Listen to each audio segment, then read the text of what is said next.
2018-19 political term కాలంలో అంటే తెలంగాణలో కేసీఆర్ గారు ముఖ్యమంత్రిగా ఉన్నారు. ఆంధ్రాలో జగన్మోహన్ రెడ్డి గారు ముఖ్యమంత్రిగా ఉన్నారు. కేటీఆర్ గారు జగన్మోహన్ రెడ్డి గారితో చాలా మంచి సంబంధాలను మెయింటైన్ చేశారు. అసలు వాళ్ళ సంబంధం ముందు రక్త సంబంధం కూడా చిన్నపోయింది.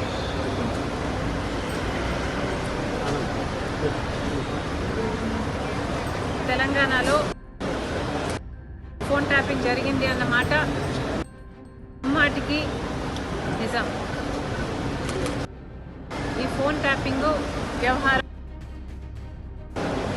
తెలంగాణ ముఖ్యమంత్రి, ఆంధ్ర ముఖ్యమంత్రి కలిసి చేసిన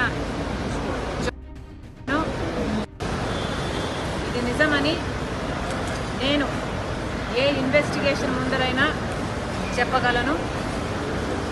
బైబిల్ మీద ప్రమాణం చేయగలను. నా బిడ్డల మీద ప్రమాణం చేసి ఇది నిజమని ఎక్కడైనా చెప్పగలను. మరి ఇలా నా ఇంట్లోనే నా ముందరే ఫోన్ ట్యాపింగ్ చేసిన ఆడియోలు నాకే వినిపిస్తే మరి నేనేం చేశాను అని మీరు నన్ను అడగొచ్చు. ఎందుకంటే ఫోన్ ట్యాపింగ్ అన్ఎథికలే కాదు, ఇల్లీగల్ కూడా. మరి అంత పెద్ద విషయాన్ని మా ఇంట్లో నా ముందరే బయట పెడితే నేనేం చేశాను అని మీరు నన్ను ప్రశ్నించవచ్చు. కానీ ఇక్కడ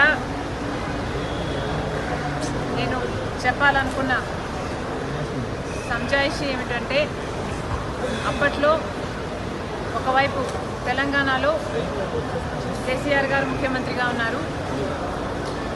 ఆంధ్రప్రదేశ్లో జగన్మోహన్ రెడ్డి గారు ముఖ్యమంత్రిగా ఉన్నారు. ఇటు తెలంగాణలోనైనా ఇటు ఆంధ్రాలోనైనా కేసీఆర్ గారు జగన్మోహన్ రెడ్డి గారు చేస్తున్న అరాచకాలతో పోలిస్తే ఫోన్ ట్యాపింగ్ అంశం చాలా చిన్నదిగా కనిపించింది.